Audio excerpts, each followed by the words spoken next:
नमस्कार, मैं हूं मनोज और आज के इस वीडियो में हम ये समझेंगे कि धर्मों का जो काम है वो है लोगों को आपस में जोड़ना। और इसके दम पे लोगों ने बड़े-बड़े देश खड़े कर दिए, बड़े-बड़े साम्राज्य खड़े कर दिए और लोगों को आपस में जोड़ दिया।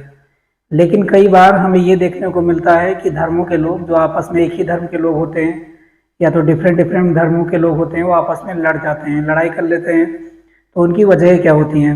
क्या हमारे समाज में या हमारे इतिहास में कोई ऐसी किताब है, क्या ऐसी किताबें हैं जो इन धर्मों को लड़वा देती हैं? और जो इनके धर्मों के आधार हैं, जो बेस हैं, वो इन्हें लड़ने से नहीं रोक पाते हैं। तो वो कौन सी ऐसी चीज़ें हैं जिनको लड़वाने का काम करती हैं? वो ऐसी कौन सी किताबें हैं जिनके लिए ये लोग लड़ जाते हैं? और वो किताबें कौन सी? आज हम इसी बारे में समझेंगे। और एक धर्म दूसरे धर्म से भी लड़ते हैं, और सारे धर्मों में, चाहे वो मुस्लिम धर्म हो, चाहे वो सिख धर्म हो, और चाहे वो जो भी बट गए हैं, जो जिनके मतभेद अलग अलग हैं, और चाहे वो अपना ये क्रिश्चियनिटी वाला धर्म हो, उनमें भी आपस में कहीं ना कहीं मतभेद हो जाता है और वो लोग आपस में ही लड़ जाते हैं। मतलब एक समुदाय दूसरे समुदाय से लड़ जाता है। तो उसके रीजन क्या हैं? और ख़ास तौर पे हम आज हिंदू धर्म में समझेंगे कि लोग इतने भागों में कैसे बढ़ जाते हैं, कैसे एक दूसरे के लिए वाद विवाद बन जाते हैं। और वो कई बार क्या होता है, बहुत उग्र रूप लेते हैं। तो वो कौन सी चीज़ें हैं जो उनको लड़ने पे मजबूर कर देती हैं? लेकिन जो धर्मों का मूल है उनमें लड़ाई संभव नहीं है। कुरान में ऐसी बातें लिखी गई हैं जिनका आज तक तोड़ निकल नहीं पाया है, उनको तोड़ा नहीं जा सकता, और वो बहुत गहरी बातें हैं। एक आम आदमी के लिए उनको समझना बहुत मुश्किल काम है। पर उनसे जो नियम बनाए गए हैं, जो कानून बनाए गए हैं, उनके लिए लड़ाइयाँ हैं। लेकिन उन धर्मों के जो मेन ग्रंथ है उनके लिए कोई लड़ाई नहीं है। ऐसे ही वेदों के लिए कोई लड़ाई नहीं है। जब लोग आगे वाली जो चीज़ें आज समाज में विद्यमान हैं, जब उनको लोगों को देखना होता है तो अपने पुरानी चीज़ों की तरफ भागते हैं। क्या पुराने पुराने समय में ऐसा था या किसी और तरीके से था? जब लोग आपस में लड़ते हैं तो कुछ ऐसे लड़ते हैं लोग, जैसे ये दो महिलाएं यहाँ पे बनी हुई हैं, दो लेडीज बनी हुई हैं, ये आपस में एक दूसरे की खींचातानी करती हैं। और कई बार ये लड़ाइयाँ क्या होती हैं, बहुत उग्र हो जाती हैं। कई बार शांत हो जाती हैं और कई बार उग्र हो जाती हैं, और कई बार विभाजन का कारण भी बन जाती हैं। एक समुदाय दूसरे समुदाय से अलग हो जाते हैं और एक नए समुदाय की उत्पत्ति हो जाती है, और उनसे लोगों बहुत सारे लोगों को उनसे फ़ायदा भी मिलता है। तो आज हम उन्हीं चीज़ों के बारे में समझेंगे कि ऐसी क्या चीज़ें हैं जो इनको लड़ने पे मजबूर कर देती हैं, और वो कौन सी किताबें हैं जिनको ये लोग डिकोड करते हैं, जिनको ये लोग पढ़ते हैं, और उनको पढ़ने के बाद में विवादों की स्थिति पैदा हो जाती है।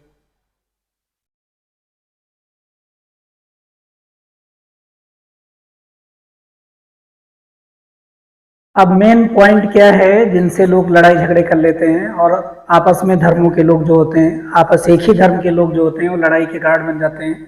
उनके मेन पॉइंट क्या है कि अलग अलग रीति रिवाज। एक ही जगह पे जो एक धर्म है ये काफ़ी व्यापक होता है, एक जगह से दूसरी जगह में फैला होता है, और लोगों में अलग अलग रीति रिवाज। इसके बहुत सारे एग्जाम्पल हैं, मल्टीपल एग्जाम्पल हैं। शादियों में कई तरीके के रीति रिवाज हैं, दैनिक जीवन में कई तरीके के रीति रिवाज है। कई लोगों के मर जाने के बाद में उनके दाह संस्कार में कई तरीके के रीति रिवाज है। कई में 19 है, कई में 20 है। अब उनकी परिस्थितियों के कारण या उनकी कई मान्यताओं के कारण वो रीति रिवाज अलग अलग हो जाते हैं, और उनके कारण लोग लड़ लेते हैं। इनके लिए क्यों लड़ना? अगर कोई अपने नियम की वजह से कोई खुश है तो उसको खुश रहने दीजिए, उसको दुखी क्यों करना? और विवादों की जड़ को क्यों पैदा करना? क्यों किसी को ये बोलना कि जैसा मैं करता हूँ वैसा आप भी करिए? अगर उसको उसी में मजा आ रहा है तो उसको ऐसा करने दीजिए, उसको करने के लिए मत रोकिए। तो ये विवाद यहाँ पे नहीं बनेगा। दूसरा चीज़ है कट्टरपंथ। कट्टरपंथ क्या चीज़ होती है? जो नियम होते हैं और जो कानून होते हैं, नियम होते हैं, या जो भी धर्म होते हैं, उनके लिए बहुत लोग फ्लेक्सिबल नहीं होते हैं। हमेशा भी किसी चीज़ के लिए फ्लेक्सिबल होना चाहिए, और जब तक हमें फ्लेक्सिबिलिटी नहीं आएगी, और वो ऐसा क्यों होता है? क्योंकि उनके दिमाग में ये चीज़ बस जाता है कि हम ही सही हैं, दूसरा कोई नहीं सही है।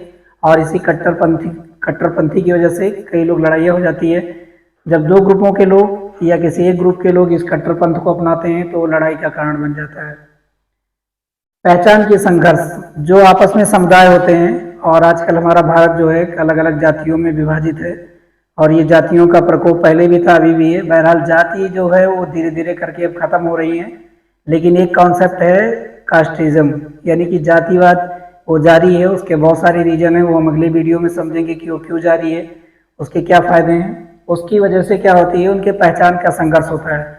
अगर उनकी पहचान को कोई दबाना चाहता है तो उनको लगता है कि अब हम पे धर्म संकट आ गया है, और बिना बिना विवादों के नहीं उखड़ेगा, और ये एक ग्रुप ले लेता है तो पहचान के लिए भी कई बार संघर्ष हो जाता है। अगली चीज है राजनीति और आर्थिक हित। पॉलिटिकल की वजह से भी ये लोग अलग अलग समुदायों में बट जाते हैं। और आज आज का जो ये सबसे मेन मुद्दा है, जो कोई भी धर्म जो कई कई सारे जो इसमें बढ़ गया है, वो राजनीति भी उसका मेन कारण है। राजनीति के लोग ही आजकल ये जो जातिवाद है, जो जातिवाद चीज़ें हैं, जातियाँ अब धीरे धीरे करके ख़त्म हो रही हैं, उनका अस्तित्व खत्म हो रहा है, क्योंकि उनके कामकाज वैसे नहीं रहे जो कामकाज करते थे। जिनकी वजह से वो अस्तित्व में आए थे, वो धीरे धीरे करके उनका विलोप गायब हो रही हैं। चाहे वो कोई भी समुदाय हो, कोई भी जाति हो, वो लोग अपने अपने काम को अलग अलग तरीके से कर रहे हैं। इसको हम आगे वीडियो में समझेंगे। लेकिन राजनीति की वजह से इनका जो ये है, इनकी जो मान्यताएं हैं वो और उग्र हो जाती हैं, और लोग ऐसी चीज़ों को डिकोड करते हैं जो पुराने समय में प्रॉब्लम बनी हुई थी, प्रॉब्लम थी। बहरहाल जब वो अपने समय में थी तो वो लोगों के लिए फायदेमंद थी, लेकिन आने वाले समय में धीरे धीरे करके उसका लोगों ने मिस यूज किया और वो चीज़ें जो है मुश्किल बन गई। अगली चीज़ है कि गलत सूचना। अगर किसी के पास में जानकारी गलत है, आजकल सोशल मीडिया का ज़माना है, बहुत सारे लोग गलत गलत इन्फॉर्मेशन जो है ट्रेंडिंग करते रहते हैं और बोलते हैं ये चीज़ें यहाँ से ली गई हैं, ये चीज़ें इन्होंने बताई है, जबकि उनका कोई ये सूत्र नहीं होता, उनका कोई ये नहीं होता। अब इनके लिए भी कानून बना दिए गए हैं कि अगर कोई गलत सूचना है, गलत इन्फॉर्मेशन अगर समाज में भेजता है तो उसके लिए भी कानून बनाए गए हैं। वो कानून कई लोगों को खराब लगते हैं, वो सोचते हैं कि हमारी जो अभिव्यक्ति की आज़ादी है उनको दबाया जा सकता है, लेकिन आपकी अभिव्यक्ति की जो आज़ादी है, अगर वो प्रॉब्लम बन जाती है समाज के लिए, तो अभिव्यक्ति की आज़ादी नहीं कहा जाएगा। अगर हाँ, आपके उस इंफॉर्मेशन की वजह से अगर किसी समाज का उत्थान हो रहा है और आपको खुद का उत्थान नहीं हो रहा है, किसी एक पब्लिक का उत्थान हो रहा है और वो देश के फेवर में है, तो वो सूचनाएं सही हैं और आप सही बोल रहे हैं। और दूसरी चीज़ क्या है, पूर्वाग्रह। बहुत सारे नियम ऐसे होते हैं, पूर्वाग्रह इसका मतलब होता है पूरा मतलब, बहुत सारे नियम ऐसे होते हैं जिनका मतलब ये होता है कि पहले से लोग मन बना लेते हैं, उनके पास उस चीज़ का कोई आधार नहीं होता, वो सोचते हैं कि पहले से ऐसा चला आ रहा है, ऐसा ही होना चाहिए। हो सकता है कई बार वो गलती से हो गया हो, कई कारणों से हो गया हो, और वो लोग बोलते हैं कि हमारे यहाँ ऐसा ही होता था, हमें ऐसा ही करना चाहिए, और उनके कोई फैक्ट नहीं होते, कोई वो निराधार होते हैं बिल्कुल, यानी साइंटिफिकली वो प्रूव नहीं होते हैं, और उनके पास उनका कोई इतिहास भी नहीं होता है, और इस शब्द को पूर्वाग्रह होते हैं। इसकी वजह से धर्मों के बीच में लड़ाइयाँ हो जाती हैं। आगे है असुरक्षा और भय। कई बार क्या होता है, लोगों को ये लगने लगता है कि अब हमारा जो समाज है उसे मतलब प्रताड़ित किया जा रहा है, दबाया जा रहा है, और उनको ये लगता है कि अब हमारे समाज के ऊपर ही खतरा है। लोगों में भय की स्थिति पैदा हो जाती है, और वहाँ पे लोग क्या करते हैं कि वो भय हो जाती है, सुरक्षा पैदा हो जाती है, उससे वो लोग उग्र हो जाते थे। बहुत सारे कारण हैं। अब आते हैं हिंदू धर्म की बात हम कर रहे थे, तो ऐसी कौन सी किताबें हैं, ऐसी कौन सी चीज़ें हैं जो क्या करती हैं इस समाज में लड़ने के लिए लोगों को मजबूर करती हैं। अगर उनकी सारी बातों को लोग डिकोड करते हैं, अब इसमें प्रॉब्लम कहाँ है, वो क्या सारी बातें गलत हैं, क्या सारी बातें सही हैं, ये चीज़ हम समझने की कोशिश करते हैं।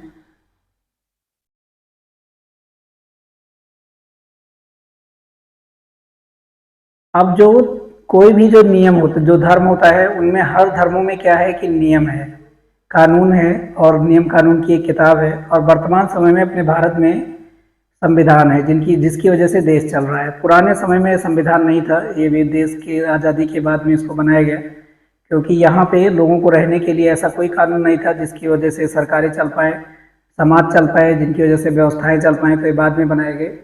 ऐसे ही इन वेदों में, ये जो अपना हिंदू धर्म है, इसमें क्या है, पुराण है।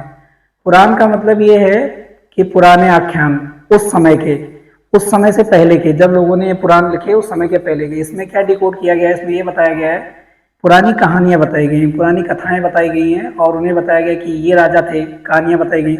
ये बिल्कुल वैसा ही है जैसे हम अपने बच्चों को जंगलों की कहानियाँ सुनाते, जब बच्चे छोटे होते हैं और उनको समझाने के लिए हम लोग उनके पुराने ये क्या बोलते हैं कि जंगल में राजा था। कोई राजा नहीं था जंगल में, एक खरगोश था, एक शेर था, वो चालाक था, लोमड़ी चालाक थी, कोई चालाक नहीं था, सब एक जैसे ही थे। वो तो एनिमल थे और हम आदमी हैं, लेकिन बच्चों को समझाने के लिए ये वाले पुराण लिखे गए, और इनमें बहुत सारी कथाएं सही भी हैं, और कई सारी आज के दिनों में जो है वो असत्य सिद्ध होती हैं कि ऐसा कैसे हो जाएगा। हो सकता है उस समय होता रहा हो, ना हमारे पास कोई प्रमाण है, तो इसलिए हम उसको पुख्ता नहीं कर पाते हैं। तो पुराने आख्यान हैं, और इनकी वजह से भी थोड़े बहुत विवाद होते हैं, जब इनको लोग मैच करते हैं कि आप ये यहाँ बोल रहे हैं और वो दूसरे वाले लोग इसी चीज़ को दूसरी चीज़ बोल रहे हैं, और ये कथाओं के माध्यम से अब समाज में उन लोगों को कैसे समझाया जाए जिनको कुछ समझ में नहीं आ रहा है, जो एक छोटे बच्चे की तरह हैं और उनको नियम कानून की बिल्कुल नहीं पड़ी है, उनको अपने जीवन में कुछ करना है, कुछ आगे बढ़ना है, तो उनको कैसे समझाया गया? तो इन्हीं पुराणों के थ्रू उनको समझाया गया और इनकी जो संख्या है वो 18 है। इनकी संख्या 18 के आसपास बताई गई है और यही पुराण है। अब इनमें क्या है कि कहानियों के माध्यम से समझाया गया। इनमें कहानियां हैं, कोई एक सुनने वाला होता है, कोई सुनाने वाला होता है, एक पात्र है, एक बोल रहा है, एक सुन रहा है, और दूसरे क्या है कि वो प्रीवियस हिस्ट्री पे है कि मतलब ये वाले राजा ऐसे किए थे, ये वाला जो वैश्य था ऐसा किया था, ये वाले इंसान ऐसा किए थे तो उनको कर्मों की अपनी सजा मिली थी, ऐसा नहीं करना चाहिए। अब जैसे गरुड़ पुराण में ज़्यादातर जो संकेत मिलते हैं वो जो लोगों के जीवन मरण के बारे में कि लोग ऐसा काम करेगा तो उसका ऐसे मिलेगा। किसी इंसान ने जो आज का जीवन है किसी ने ऐसा देखा नहीं है, लेकिन लोग समाज को सुधारने के लिए अब अगर कोई गलत काम करेगा तो समाज भी गलत होगा और उसके अपने व्यक्तिगत जीवन के लिए भी अच्छा नहीं होगा, वो उसके लिए भी अच्छा नहीं होगा। तो इसीलिए क्या करते हैं कि ये वाले, अब एक चीज़ है स्मृति, इन्हीं स्मृतियों पे विवाद है। अब क्या इन स्मृतियों पे विवाद होना चाहिए या नहीं होना चाहिए, या बहुत सारे लोग इसको क्यों डिकोड करते हैं और जब भी इसको लोग पढ़ते हैं तो ज़रूरत के लिए ही पढ़ते हैं। अगर हमें अपने इतिहास के बारे में जानना है, अपने संस्कृति के बारे में जानना है तो हम पुरानी पुस्तकों को जरूर देखेंगे, ऐसा नहीं है कि उनको नहीं देखेंगे। अब जो नियम बहुत पहले बनाए गए थे, आज के 2000 साल पहले, 3000 साल पहले, 5000 साल पहले जो नियम बनाए गए थे वो आज के दिन में काम नहीं करेंगे। क्यों नहीं काम करेंगे? क्योंकि हर 10 साल के बाद में जो सामाजिक परिस्थिति होती है, एवरी 10 ईयर्स मतलब एक डिकेड्स में सामाजिक परिस्थितियां चेंज हो जाती हैं। आज के 10 साल पहले 2015 में जो परिस्थिति थी आज 2025 में नहीं है, 2035 में वो नहीं रहेगी, सन 2000 में जो परिस्थितियां थी वो आज नहीं है। ऐसे करके परिस्थितियां चेंज होती हैं। कई बार लोगों को बहुत अच्छा लगता है और कई बार चीज़ें अच्छी नहीं लगती हैं। तो उस समय के नियम कानून अगर आज पे लागू किए जाएंगे तो अच्छे नहीं रहेंगे, जाहिर सी बात है, लेकिन उनकी सारी बातें गलत हैं, ये बिल्कुल निराधार है। उस समाज के लिए वो चीज़ें सही थी और आज के समाज के लिए ये चीज़ें सही है। अब ये स्मृतियां हैं क्या वास्तव में? जिन महर्षियों ने श्रुति यानी वेदों को जिनके पास वेद आए, जिनके पास वेदों को उन्होंने पीढ़ी दर पीढ़ी सुना, उसके माध्यम से जिस समय वो थे उस समाज के लिए एक नियम का निर्माण किया कि वहाँ की भौगोलिक परिस्थिति कैसी है और वहाँ के लोगों को, समाज को अच्छा बनने के लिए कैसा रहना चाहिए। बिल्कुल वैसे ही जैसे पहले सड़कें नहीं थी तो सड़क के नियम क्या करते हैं, आज मोटरसाइकिल पे हेलमेट ना लगाने पे क्या होता है, जुर्माना हो जाता है। अब उस समय ये बातें क्या होती, अब उस समय ये बातें अगर हम ढूंढेंगे कि हेलमेट अगर लोग नहीं लगाते थे तो क्या होता, तो शायद नहीं मिलेगी। कई सारे लोगों को हेलमेट के लिए, अगर अपनी गाड़ियों के लिए जुर्माना देना मुश्किल लगता है, प्रॉब्लम होती है, जबकि उन्हें नुकसान खुद को ही है। ऐसा नहीं है अगर वो हेलमेट नहीं लगाएंगे और कहीं गिरे, अगर उनका सर जो है किसी गाड़ी के नीचे आ गया तो उनका बचना बहुत मुश्किल हो जाएगा, क्योंकि ये ऐसा पार्ट्स है, अगर इसके डैमेज होने के बाद में इनको रिकवर करना बहुत मुश्किल ही नहीं, नामुमकिन है अभी भी। तो ये रचनाएं जो थी यही स्मृतियां थी। उन ऋषियों ने उस समय, अब राजतंत्र का, ये जो राजाओं का ये युग था, जनपद जैसे चीज़ों की निर्माण पुराने ज़माने में होने लगी, लोग प्रशासन को व्यवस्थित बनाने लगे, मानवों के उत्थान की बात करने लगे कि मानवों को कैसे आगे बढ़ाया जाए, कैसे उनको सही दिशा में लाया जाए। सब लोग एक ही काम को सब लोग कर रहे हैं, जबकि उनके अंदर अलग अलग ढंग है। तो आज भी तो ऐसा है, आज के समाज में भी, जो हमारा समाज है और जो हमारे बच्चे हैं जो अपने करियर में आगे बढ़ना चाहते हैं, उनके लिए भी तो यही है। उनके अंदर क्षमताएं अलग अलग हैं। अगर सभी लोगों को एक जैसी शिक्षाएं दी जाएंगी, एक जैसा शिक्षा दी जाएगा, एक जैसा बनने के लिए बोला जाएगा, तो वहाँ पे क्या होगी, प्रॉब्लम होगी। सब लोग सब काम को नहीं कर पाएंगे, सब लोग सब काम को पिताजी नहीं कर पाएंगे। अब इसी हिसाब से जो ऋषि मुनि हुए उन्हीं के नाम पे स्मृतियां हैं, उन्हीं के नाम पे स्मृतियां हैं और स्मृतियों की संख्या 20 है। और इनके बाद में इन्हीं स्मृतियों से कुछ और स्मृतियां निकाली गई, यानी उनमें कुछ चेंजिंग कर दिया गया। जो आगे के ऋषि मुनि आए, आगे के जो राजा हुए, उनके काल में उनको धीरे धीरे करके थोड़ी थोड़ी चेंजिंग कर गई, तो उनको उप स्मृतियों के नाम से जाना जाता है। और ये हिंदू धर्म के कानून की किताब है। अब जैसे इस्लाम में शरीयत की बात होती है, जो क्या है, जो दो चीज़ों को डिकोड करता है। पहली चीज़ है कि जो कुरान में कहा गया, दूसरी चीज़ जो मोहम्मद साहब ने अपने उपदेश दिए लोगों को, उनके जीवन को और कुरान की बातों को मिला के और उन सामाजिक परिस्थितियों को मिला के एक कानून बनाया गया। अब उन कानून में बहुत सारी चेंजिंग की ज़रूरत है और चेंजिंग लोग कर भी रहे हैं। अगर चेंजिंग नहीं की जाएगी तो जो मॉडर्न समाज है वो उतने दिनों के पीछे रह जाएगा। महिलाओं की सुरक्षा को लेकर भी वहाँ बात होती है, बहुत सारी चीज़ें हैं, और उससे लोग जब दूसरी चीज़ों से कंपेरिजन करते हैं तो विवादों की जड़ बन जाती है वो चीज़। अब यहाँ पे क्या है, बहुत सारी स्मृतियाँ हैं, मनुस्मृति है, इसका जिक्र आज के समाज में बहुत होता है। इसकी वजह क्या है कि बाबा साहब ने इसका अध्ययन किया था, और उनमें बहुत सारी ऐसी चीज़ें थी जो समाज को लोगों ने पिछाड़ दिया था धीरे धीरे करके। उसके लिए ऐसे शब्दों का इस्तेमाल किया गया था, लेकिन उस परिस्थितियों में वो वहाँ पे सही होगा। आज की तरह ना प्रशासनिक व्यवस्थाएं थी, और हो सकता है कि वो लोग कैसे रहे होंगे, इस चीज़ को भी डिकोड करना चाहिए। वो लोग इन समाज में कैसे जुड़ पा रहे थे, नहीं आ पा रहे थे। बहरहाल उनको बहुत सारे लोगों ने पीछे छोड़ने का काम किया। दूसरी जो इसमें निगेटिव चीज़ें मिलती हैं, स्त्रियों की स्थिति के बारे में मिलता है कि स्त्रियों की स्थिति ठीक नहीं थी। जब हम वेदों की तरफ जाते हैं तो वहाँ पे सारी स्त्रियों को जो वेद सुनने का अधिकार था, लेकिन बाद में धीरे धीरे करके लोगों ने कम ज़्यादा कर दिया और वो स्थितियाँ बहुत ज़्यादा खराब हो गई। तो यहाँ पे और आज के संविधान में भी सारी चीज़ें थोड़ी अच्छी हैं। अगर हम चीज़ें अप्लाई करें तो विवाद तो होने नहीं चाहिए एकदम से, लेकिन विवाद समाज में पैदा हो जाते हैं। ये अत्रि हैं, विष्णु हैं, हरित हैं, याज्ञवल्क्य है, उष्णा है, अग्निरा है। इन ऋषियों के नाम से ऐसे ऐसे करके 18 पुराण, ये 20 से ज़्यादा स्मृतियाँ लिखी गई, और इन स्मृतियों का मतलब है कानून का किताब। और यहाँ पे एक राजा होता था, राजाओं के साथ में जो मंत्रियों का काम करते थे पढ़े लिखे लोग, ये ऋषि होते थे, ब्राह्मण नहीं।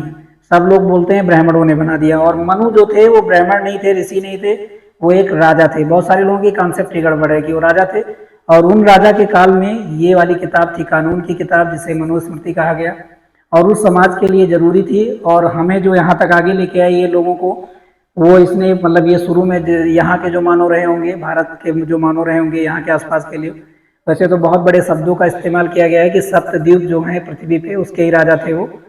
लेकिन ऐसा है कि नहीं है ये तो किसी को मालूम नहीं, लेकिन जैसा लिखा गया है वैसा लोग बताते हैं। अब दूसरी चीज है कि मनु को लेकर, जैसा मैंने बताया कि ये क्या थे, ये मनु वाज द किंग, ये राजा थे, ये कोई ऋषि नहीं थे, कोई ब्राह्मण नहीं थे। इन्होंने व्यवस्थाएं की, और ये इनको लोग ऋषि इसलिए बोलते हैं क्योंकि ये ऋषियों के संपर्क में थे। इनका जो शासन चलाने का जो काम करते थे कि समाज को कैसे अच्छा किया जाए, कौन बताएगा, पढ़े लिखे लोग। इसीलिए नॉलेज बहुत जरूरी है, और आज के दिनों में सभी जातियों के लिए, सभी धर्मों के लिए जो नॉलेज है, जो आज की शिक्षा व्यवस्था है, सबको बराबरी का अधिकार दिया गया है। लोग पढ़ने के बजाय विवादों पे ध्यान देते हैं, वो लोग फिर पीछे छूट जाएंगे। अगर इन विवादों पे जाएंगे वो लोग, तो जाहिर सी बात है राजनीति और आर्थिक स्थिति उनको पीछे छोड़ती हुई चली जाएगी, और फिर आगे नहीं बढ़ पाएंगे। तो ये चीज़ है। और इनके जो मेन सचिव थे, यानी जो मेन ऋषि थे, भृगु थे, जो इन्हें डायरेक्ट सलाह देते थे, और इनकी जो ये स्मृति थी, जो इनकी इनकी कानून व्यवस्था थी, उनका वो प्रचार प्रसार करते थे। दूसरा चीज़ है कि इसमें क्या हुआ कि इनमें कानून बना to develop the society and human beings. मानव समाज को आगे ले जाने के लिए इन्होंने कुछ व्यवस्थाएं बनाई, और उन व्यवस्थाओं को बाद में लोगों ने मिस यूज कर दिया, और वो व्यवस्थाएं आगे चल नहीं पाई, और उस समय के लिए काफ़ी अच्छी थी। कोई राजा या कोई भी देश, कोई भी कानून दो तर्कों पे बनाता है। एक तो उसे, अब जो सरकार होती है, जो राजा होता है, वो कैसे चलेगा, उनके पास पैसों के पेड़ तो होते नहीं है, तो टैक्सेशन व्यवस्था, जो कर वसूली की व्यवस्था होती है, वो होती है। और समाज के वो लोग जो इनसे वंचित रह गए हैं या जो विवादों का कारण बन गए, उनके लिए कानून बनाया जाता है। उस कानून को जब अभी भी संसद में जब कानून पास होता है तो सारे लोग उसके लिए हाँ नहीं बोलते हैं, वहीं पे बहुत लोग ना बोलते हैं। लेकिन जब 50% से ज़्यादा, 50% से ज़्यादा लोग उसको मान लेते हैं, तो ये मान लिया जाता है कि इस कानून को इम्प्लीमेंट किया जाएगा। हमारी न्याय व्यवस्था भी ऐसी है। अगर 5 जज हैं, अगर 3 जजों ने किसी के फेवर में फैसला दे दिया तो उस फैसले को माना जाएगा कि यही वाला करना चाहिए, 2 जजों ने नहीं माना, और ऐसे बहुत सारे फैसले हमारे बीच में अवेलेबल हैं। तो ये बिल्कुल ऐसा ही था। और इनके आसपास में जो ऋषियों की संख्या थी वो 7 थी, और इनको खुद को लेकर 9 लोग थे। तो ये बोला जाता है कि अगर आपको 9 दिशाओं में काम करना है, बहुत सारे लोग इस कॉन्सेप्ट में आजकल काम करते हैं कि अगर किसी राजा को काम करना है तो 9 लोगों का होना बहुत जरूरी है। 9 डायरेक्शन है, 9 डायरेक्शन में उनकी हेल्प करेंगे, और मंत्रालय भी ऐसे ही बनाए गए हैं। तो ये लोग इनकी मिलकर सप्त ऋषि थे, जिनको आज हम लोग आसमान में देखते हैं, सप्त ऋषियों के नाम से जानते हैं, और स्टार के रूप में देखते हैं। तो ये इनकी संख्या 7 थी। इनका नाम था मारीची, अत्रि, अग्निरस, पुला, कृतु, पुलत्स और वशिष्ठ। ये सारे ऋषियों के नाम थे, ब्राह्मणों के नहीं। और ऋषि का मतलब वहाँ पे था कि जो ज्ञान अर्जित करने वाले लोग हैं, और इनको चल के आगे चल के हम और डिटेल में बताएंगे जब हम जाति व्यवस्था की बात करेंगे और वर्ण व्यवस्था की बात करेंगे, और हर एंगल से उसको हम समझेंगे कि कैसे कैसे जातियाँ डेवलप हुई, कैसे कैसे ये। और विवाह, जो आज लोग विवाह की बात करते हैं कि हर कास्ट में लोगों को विवाह करने की अनुमति देनी चाहिए, तो ऐसा पहले हो चुका है। और इसके इतिहास को हम लोग समझेंगे क्या ये चीज़ पहले से होता आ रहा है या अभी ये नया है? बहुत सारे लोग इसका विरोध करते हैं और बहुत सारे लोग समर्थन। तो ये वीडियो हमारे नई पीढ़ी के लिए भी है और ये समझना जरूरी है कि ये सारी चीज़ें गलत नहीं थी। अब इनमें जो मनु थे, जो मनु व्यवस्था थी, जो इनकी स्मृति थी, जो स्मृतियां होती थी, इनमें किन चीज़ों के लिए बताया जाता था? स्मृति जो रहती थी उनमें किन चीज़ों के लिए बताया गया था? ये क्या था कि धर्म मर्यादा, समाज में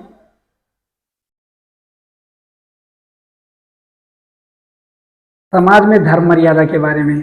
जो वर्ण है, वर्ण व्यवस्था है, उसको आज लोग जातियों के नाम से जानते हैं, जबकि वो जातियां नहीं थी। वो क्या था वो हम आगे चल के उसको डिटेल में बताएंगे। वो इसमें क्या था, वर्ण धर्म क्या है, जो वर्ण है उनके धर्म क्या होने चाहिए। अब उनकी काबिलियत कुछ और है तो उनके धर्म कुछ और होंगे। सारे लोगों के धर्म एक जैसे नहीं हो सकते। आश्रम धर्म, यानी जीवन में 4 आश्रम के बारे में यहाँ पे बताया गया कि जो आपका प्रथम आश्रम है वो कैसा होना चाहिए अपने कैरियर बनाने के लिए। पहले एज में आप क्या काम करेंगे, दूसरे में आप क्या काम करेंगे, तीसरे में क्या काम करेंगे, और चौथे में अगर जिंदा रह जाते हैं, बहुत सारे लोग नहीं जिंदा रह पाते थे, तो क्या काम करेंगे। और राजधर्म, यानी जो किंग है, अब राजा का डेवलपमेंट यहाँ हो गया था, उसका भी कुछ धर्म होना चाहिए। ऐसा नहीं कि सारे धर्म प्रजा के लिए ही हैं, और उसका जो एडमिनिस्ट्रेशन है उसके भी धर्म हैं, उनके भी धर्म होने चाहिए। और ये व्यवस्थाएं बनाई गई थी। राजधर्म, साधारण धर्म, जो नॉर्मल धर्म है, साधारण जो जनरल धर्म है, उनके लिए क्या नियम कानून होने चाहिए।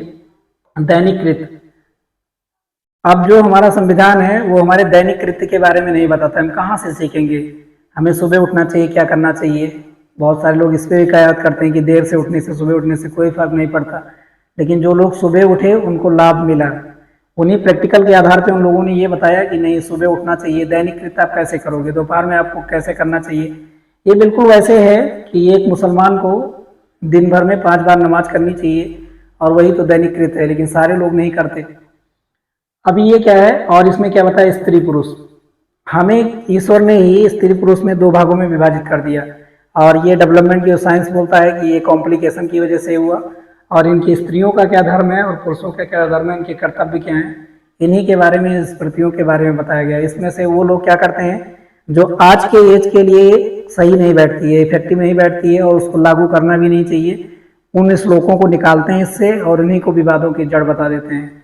सारी चीज़ें गलत नहीं है। अब किसी कानून की किताब को जो आज के 2700 साल पहले, 3000 साल पहले, ये जो एज था मनुस्मृति का जो काल माना जाता है, और सारी स्मृतियाँ, अगर एक स्मृति सही थी तो दूसरी स्मृति नहीं आनी चाहिए। उनमें जब वो नियम कठोर हो गए और लोग उनसे भागने लगे तो उनमें कुछ फ्लेक्सेशन दिया गया, और राजाओं के हिसाब से वो किया गया, कौन सा राजा कैसा है, किस राजा को किस हिसाब से करना चाहिए, उन्होंने अलग अलग करके उन ऋषियों ने इतनी सारी स्मृतियाँ लिखी। एक ही होना चाहिए।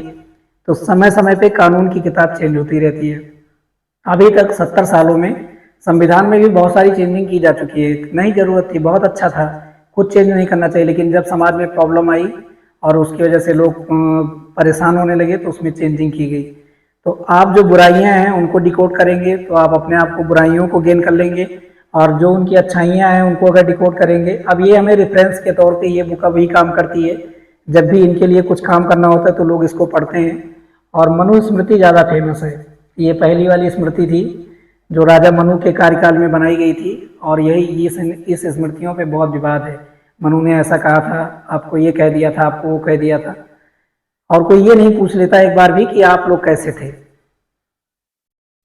ठीक है, तो बहरहाल सारे लोगों को बराबरी का अधिकार होना चाहिए, लेकिन यहाँ पे भी था, और कैसे था वो हम अगले वीडियो में समझेंगे। अब लोग वहाँ नहीं जा पाए, उस काम को नहीं कर पाए, तो उसको लोग अपनी बातें लोग नहीं बताते हैं, बल्कि दूसरे के जो कठोर नियम थे उसके बारे में लोग ज़्यादा जिक्र करते हैं। आज के लिए इतना ही, मिलेंगे अगले वीडियो में एक नई टॉपिक के साथ में। और हम अगले वीडियो में वर्ण की बात करेंगे और जाति व्यवस्था की बात करेंगे। क्या ये सही है, किसने बना दिया, क्या जातियों का विभाजन ब्राह्मणों ने किया है, जिसको लोग आज गाली देते हैं इस समाज में। और यहाँ पे कहता है रिस्पेक्ट टू नॉलेज, यानी ज्ञान का सम्मान था, लोग ब्राह्मणों को सम्मान करने की बात करते थे, और इस चीज़ में बहुत कमी आई है। जो भी लोग पढ़े लिखे, बाबा साहब अम्बेडकर, उनका जो रिस्पेक्ट नहीं करते वो समाज का रिस्पेक्ट नहीं करते। आज के लिए इतना ही, मिलेंगे अगले वीडियो में एक नई टॉपिक के साथ में। तब तक के लिए जय हिंद।